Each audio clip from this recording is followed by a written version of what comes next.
dance if you want more, more. Then here I am. Starships were meant to fly. Hands up and touch the sky. Bismillahirrahmanirrahim. Assalamualaikum warahmatullahi wabarakatuh. Hai semuanya, saya Anissa Mulyadinata dengan NIM 2522126 dari Fakultas Tarbiyah dan Ilmu Keguruan, Prodi Pendidikan Teknik Informatika dan Komputer, UIN/Syekh M. Jamil Jambek, Bukit Tinggi. Pertama dan yang paling utama, marilah kita haturkan puji beserta syukur atas kehadiran Allah Subhanahu wa Ta'ala yang telah melimpahkan rahmat dan karunia-Nya kepada kita bersama, sehingga kita dapat menjalani aktivitas sebagaimana biasanya. Kedua, selawat beraneka salam tak pesan-pesannya kita hadiahkan buat pucuk pimpinan umat yang bertitulkan Habibullah yang bergelarkan Al-Amin, yakninya Nabi Muhammad SAW. Beliau juga telah berusaha payah menegakkan kalimat La ilaha illallah di permukaan bumi ini. Pada kesempatan kali ini, izinkan saya untuk mereview sebuah buku dalam tugas ilmu pendidikan dengan dosen pengampu Ibu Radiatul Husni, SPD, MPDT. Nah, ini buku yang saya pinjam di perpustakaan UIN Bukit Tinggi, yaitu Perpustakaan Ma'mun Ar-Rasyid, dengan judul Pendidikan Karakter Anak Bangsa edisi kedua, dengan pengarang Profesor Dr. Haji M. Amin MPD, tahun terbit 2015, penerbit Kaukulis, tempat terbit Yogyakarta, dengan jumlah halaman 242 halaman. Nah, audiens, buku ini terdiri dari 10 bab, dengan bab pertama diawali dengan pendahuluan dan bab terakhir diakhiri dengan penutup dan daftar pustaka. Bab dalam buku ini akan saya jabarkan seperti berikut. Bab pertama, pendahuluan, terletak pada halaman pertama. Bab kedua, pendidikan karakter atau budi pekerti dan domain pendidikan, terletak pada halaman 11. Bab ketiga, acuan, tujuan, dan fungsi pendidikan karakter atau budi pekerti, terdapat pada halaman 25. Lanjut, bab keempat, yaitu pendidikan karakter atau budi pekerti melalui pendidikan informal, formal, dan non-formal, terdapat pada halaman 41. Bab kelima, membangun karakter atau budi pekerti anak bangsa melalui beberapa pendekatan, terdapat pada halaman 71. Lanjut pada bab 6, yaitu pendidikan karakter dalam Gurindam 12, terdapat pada halaman 125. Bab 7, karakter atau berbudi pekerti kepemimpinan nasional, terdapat pada halaman 189. Bab 8, pengaruh perkembangan lingkungan strategis dalam membangun karakter anak bangsa, terdapat pada halaman 201. Lanjut, bab 9, yaitu bersikap positif terhadap globalisasi, yaitu terdapat pada halaman 213. Dan terakhir, bab 10, penutup dan daftar pustaka, terdapat pada halaman 221 sampai 227.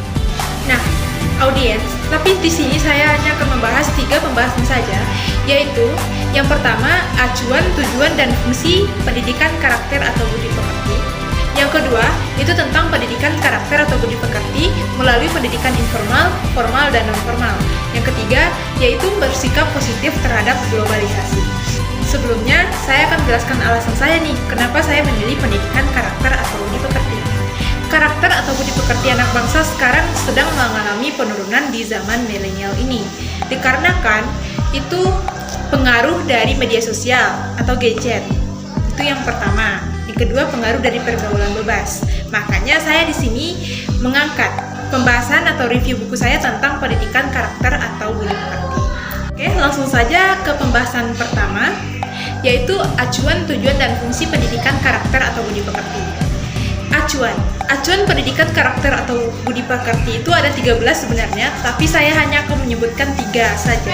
Yaitu yang pertama, Undang-Undang Nomor 20 Tahun 2003 tentang Sistem Pendidikan. Yang kedua, itu tentang Undang-Undang Nomor 17 Tahun 2007 tentang RPJPN tahun 2005 sampai 2025. Yang ketiga, yaitu tentang Bingkai Rencana Aksi Nasional atau RAN tahun 2010 sampai 2014. Yang kedua, tujuan pendidikan karakter atau budi pekerti, yaitu sejalan dengan Undang-Undang Dasar 1945 Pasal 3 Ayat 3, yaitu pemerintah mengusahakan dan menyelenggarakan sistem pendidikan nasional yang berdasarkan pada iman dan takwa serta akhlak mulia yang diatur dalam undang-undang. Nah, lanjut yang ketiga, yaitu fungsi pendidikan karakter atau budi pekerti, yaitu untuk mengembangkan kemampuan serta membentuk watak peradaban bangsa dalam rangka mencerdaskan kehidupan bangsa. Pembahasan yang kedua yaitu tentang pendidikan formal, informal, dan non-formal. Nah, yang pertama dulu nih, apa itu pendidikan informal? Pendidikan informal adalah pendidikan yang berasal dari lingkungan dan keluarga. Misalnya itu kita dari kecil dididik supaya menjadi karakter yang lebih baik. Nah, itu adalah pembawaan dari kecil. Yang kedua adalah pendidikan formal. Pendidikan formal atau formal education merupakan suatu pendidikan yang terstruktur dan berjenjang. Dari pendidikan dasar, contohnya SD atau sekolah dasar atau MI.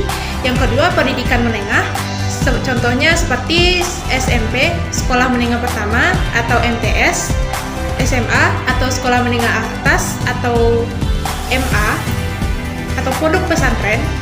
Yang ketiga yaitu pendidikan tinggi, seperti perguruan tinggi negeri atau kuliah. Sekarang pembahasan yang ketiga yaitu bersikap positif terhadap globalisasi. Yang pertama itu mengemas informasi yang baik. Seperti informasi yang baik itu kita menghindari informasi yang bersifat hoaks, informasi yang palsu. Yang kedua yaitu mengemas pribadi pendidikan karakter atau budi pekerti. Contohnya ketika kita mengalami kemarahan, maka kita harus mengendalikan hati dengan kesabaran. Yang kedua yaitu keterbukaan komunikasi. Keterbukaan komunikasi ini maksudnya kita harus terbuka kepada orang lain, itu seperti kita terbuka kepada sahabat kita sendiri. Yang ketiga yaitu memanfaatkan waktu. Memanfaatkan waktu maksudnya kita tidak boleh menyia-nyiakan waktu, karena waktu adalah uang. Empat yaitu menghindari masalah dan menyederhanakan masalah. Contohnya kita sedang mengalami permasalahan, lalu kita selesaikan dengan cara yang sederhana, jangan yang berbelit-belit, karena itu dapat memperpanjang masalah. Yaitu kunci kualitas SDM, yaitu kita menggunakan skill dengan sebaik-baiknya agar tidak terjerumus ke dalam dampak negatif dari globalisasi. Sekian pembahasan review buku dari saya. Terima kasih atas segala perhatian. Mohon maaf atas segala kekurangan. Billahi taufiq wal hidayah. Wassalamualaikum warahmatullahi wabarakatuh. See you.